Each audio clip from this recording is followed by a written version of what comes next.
Good afternoon, everyone. My name is Chris Cooper, known as the Channel Guy Trader, and I'm reporting to you live from Wall Street Trading's Miami office down in sunny South Florida. Today's date is Tuesday, May the 14th, 2013, and here is today's After the Bell Market Summary brought to you by WallStreetTrading.com. Want to first start off by saying I hope you guys had a great trading day today. There was a lot of potential in the markets today, a lot of upside action here. If you just take a look at the breadth on the markets, we had 4,291 issues advancing, and we had 1,842 issues declining on the NYSE, NASDAQ, and the AMEX. So breadth was in favor of the bulls, just about what's that? A little over 2 to 1 in favor of the bulls. So we really got to ask ourselves: was today euphoria buying, or was today just a regular continuation of the trend? As you guys know, the trend is up. We do have this nice little acceleration action that came in the markets for the past 1, 2, 3, going on the fourth week here. All right, this little nice little upward channel that we could draw in here. This was the initial pivot lows right there, and then about 4 weeks ago we just started this nice accelerated uptrend here. So let's go ahead and get into the charts here. Want to first start by taking a look to see how the markets closed today. The Dow Jones closed up 123.5 points or so. The Nasdaq closed up 23.82, close to 24 points, and the S&P 500 closed up a little over 16.5 points. The strongest index today out of these three was the S&P 500, up 1% or so. All right, so let's take a look at the SPY. SPY is the ETF for the S&P 500. You can see the SPY closed at 165.23 today, up $1.69, 1.03%. We broke over this little 3-day kind of resistance action right here underneath 164, and that caused the markets to get a nice pop today. Now, if you ask me, I know today was POMO day where they do the bond buying in the markets. My friend was telling me, but at the same time, we did have CNBC come on the CNBC brought the hedge fund manager Tepper on the market. He was talking the market up, and then we had a nice little bull flag set up going to the market, and that, I guess, just got everybody giddy. Some buy stops got hit, and we keep on taking off here. So you really got to stick with the trend, and try to get in the market on those dips, because every 5 bar pullback on the market is just getting bought right up. So if you're looking at some stocks, you want to make sure you're taking a look at the strong stocks. We've been talking about the financials lately, which we'll take a look at those financials. A little red in the market today was in Apple, which was down 2.39%. We'll take a look at that as well. But as far as the SPY goes, the S&P 500 here for this ETF, you want to watch this area right here. We could have some more upside action tomorrow. You definitely want to watch this level right here that comes in around 166.25. That comes from a back test of this little upward channel that we had in here from June of last year to when we broke down back here in October. All right, so that trend line is still important. We still have it on our radar, and we're going to see what happens if we go up there towards that level tomorrow. We'll have to wait and see. Now, if we take a look at the triple Qs, okay, we've been talking about the triple Qs leading the way. The Nasdaq was a little bit lackluster today, but it did, still have some nice upside market action as well. This one's just cruising along the 8 EMA and 5 EMA still. Again, this one does not have any resistance. The triple Qs, they do not have any resistance until like around 75.10, which comes from the December 2000 high. All right, so we're talking about, call it 75. We're talking about another another 1.5 higher. So keep an eye on the triple Qs. They still have some more room to go. Obviously, the action is not in Apple. Take a look at Apple today. Apple was down $10.88, just breaking down. I mean, just kind of gave you the clue that it wanted to break down. One, for the fact that it was not rallying at all with the market. We mentioned the fact to not buy Apple up here. It was breaking up with this key trend line, just sucking in some late longs up here, and they pretty much, I'm probably sure, got stopped out today. I would say the level to watch on Apple, if you're looking to get involved in Apple, will be right in this area right here, back towards 438 or so. Right, that level comes from this little prior resistance, which then became support, which then broke down, so it became resistance, then became resistance again. Then we broke back over it. So we want to see if it's going to act as support right here at this 438 level. We break below 438, then we could go right back down inside this little zone right here, back down towards 420, which then I think will be a good area to pick it up, because you can see it was a support right here, acted as support right here, resistance, back support. So we definitely, I think it could be a good pickup down there at 420. So keep an eye on Apple around 420 if we get some more follow through sell side action. Want to see what it does at that level. We are seeing some nice cash flow into Amazon. All right, Amazon. I told you guys had this nice little downward bullish channel on it. It's back above the 50% trend line. And if this thing could break over 272.5 and then take out these highs, this thing could be on a tear back up towards 284. It's been cruising higher. Already had 1, 2, 3, 4, 5, 6 consecutive days higher, but the trend is intact now with this Amazon, and I wouldn't be surprised if by the end of the week this thing's at 276, 277. So keep that one on watch. We could have some money flowing out of Apple into Amazon. Microsoft was up a little bit today. This one continues to trade pretty well and give you some decent opportunities to get involved in it. It was up 1.51% today, 1.5% today. Next trigger for the momentum is going to be back over 34 when it gets over 34. This one has a nice price target of $37. If you take a look at the monthly chart, this thing could go up towards 37. All right, let's go ahead and talk about the banks. Bank of America was on a tear today. Bank of America was up 2.77%, real strong. Let me get this chart system up here. All right, BAC. All right, was up 36 cents today, closing over $13. This stock has not been at these levels since, let's see here. Actually, back in 2011, January, we traded at 15.36. That looks like the target, if you ask me, 15.36, the next target I'm watching this thing. So there's still some more upside potentials in these financials, which means there could be some more upside potential in the markets, of course.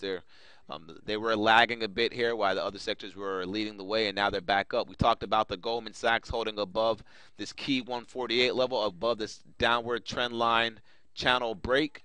And there you go, folks. That's a trade. We talked about that for the past 2 days here. Hopefully, you guys were watching these videos and able to capitalize on that trade idea right there.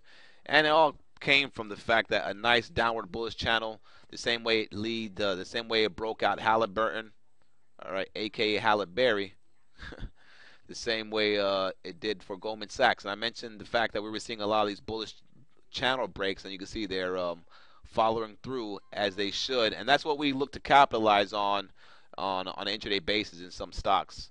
You know, we looked for that same type of pattern. For example, on the ES today, going into the close, we had another nice little downward bullish channel that set up here and gave you a nice little trade right through 1646 for move to 1648.75. A little scalp there on the ES. So that's the type of action that we call out in our trading room. If you have not been to our trading room yet, it is mywallstreettv.com. To get the password of that, you have to make sure you fill out the form on the blog on our website, wallstreettrading.com, which is on the right-hand side of the home page. Go check it out. So anyway, back to the financials. JP Morgan lagged a little bit today. It did shoot up on the open. They had a nice little bull flag that tried to form on the 5-minute right here off this nice little up move. That then failed and then faded back down, but then they broke the little downward trend line and they brought it back up into the close. But just know that JP Morgan was lagging a bit today. Trend is still intact, of course, on the JPM. Citigroup was another strong financial today.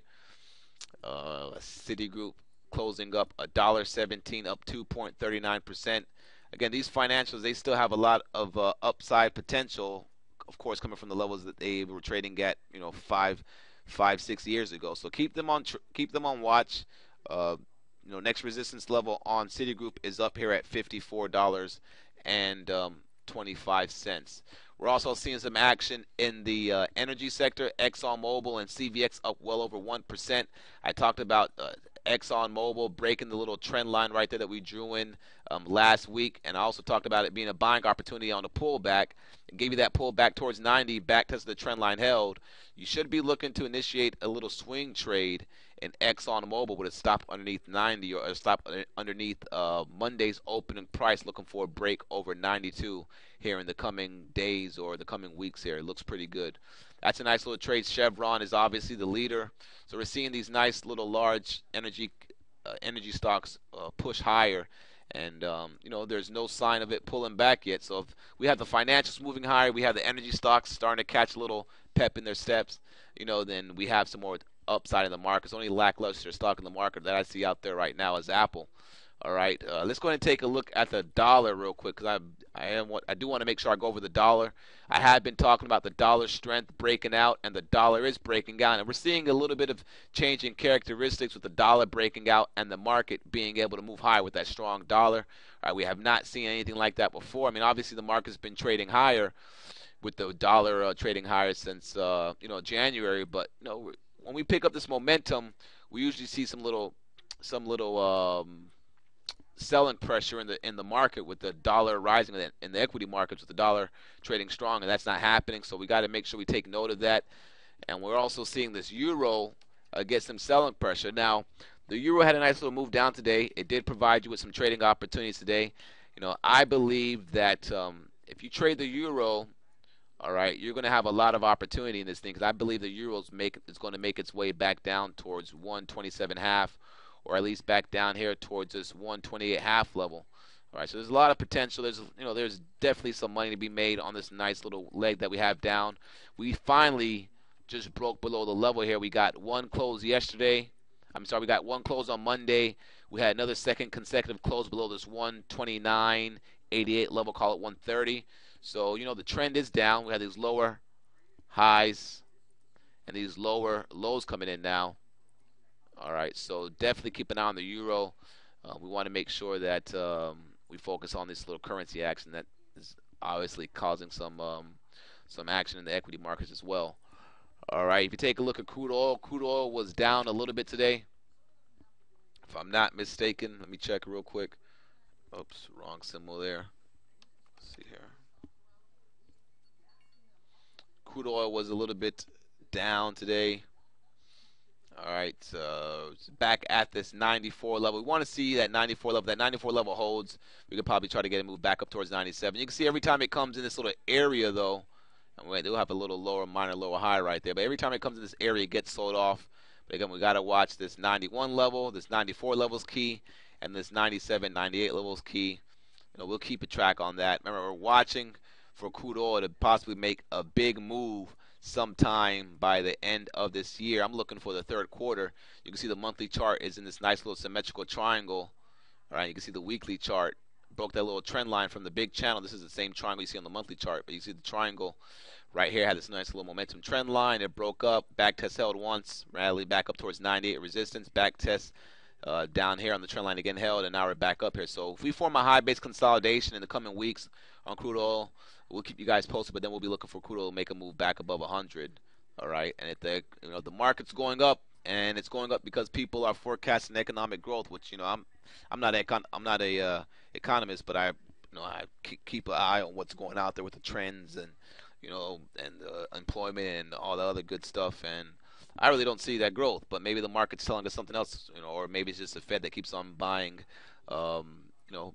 buying this market up, pumping money into this market. So we'll see. Crude oil, though, had a little pullback today. Let's take a look at the gold, and this time I'm going to look at the GLD. And the GLD did not have an update today, and where's all these gold bugs at that they're saying, oh, the Fed's printing all this money, gold's going to go up, and gold has definitely been underperforming the market, and maybe by the end of the year or something that will give us an opportunity to get long it, or sometime over the summer, who knows. Just right now, it's definitely not a place to be if you're looking to make some return on your investment. So you definitely want to stay away from gold. Let's take a look at the GDX as well, see what the GDX did today. And the GDX was down 32 cents. This thing even looks like it wants to roll over, and that's not looking good. So you definitely want to stay away from the precious metals right now. They're offering you no return on your money, and they're just garbage. So you don't even focus on them. What you want to be focused on, like I've been telling you guys, are these technology stocks that are trading well with the market, because that NASDAQ futures chart, let's go back to that NASDAQ NQ, which we called 3 weeks ago. Go back and take a look at that NASDAQ. It's been ripping ever since our call, right, on a break above that trend line. Right, the NASDAQ has been providing you with decent buying opportunities, and our next level that we're going to be looking for is up here towards 1323 on the NASDAQ futures, and then up here actually towards 3150 from this little trend line action I have right here, 3150. Yeah, so Again, I'll update you guys on the channels. Just make sure you guys are watching these videos. Make sure you guys share the videos. If you want to trade with our firm, make sure you contact me at ccooper at wallstreettrading.com. We'll help you out if you're having trouble with the markets. And make sure you watch the videos so you can be on the right side of the market and take some good trades. And aside from that, have a great day, folks. Make sure you check out our website, wallstreettrading.com. Make sure you check out the chat room, mywallstreettv.com. And if you're interested in trading with our firm, ccooper at wallstreettrading.com. Have a good night, folks. Cheers.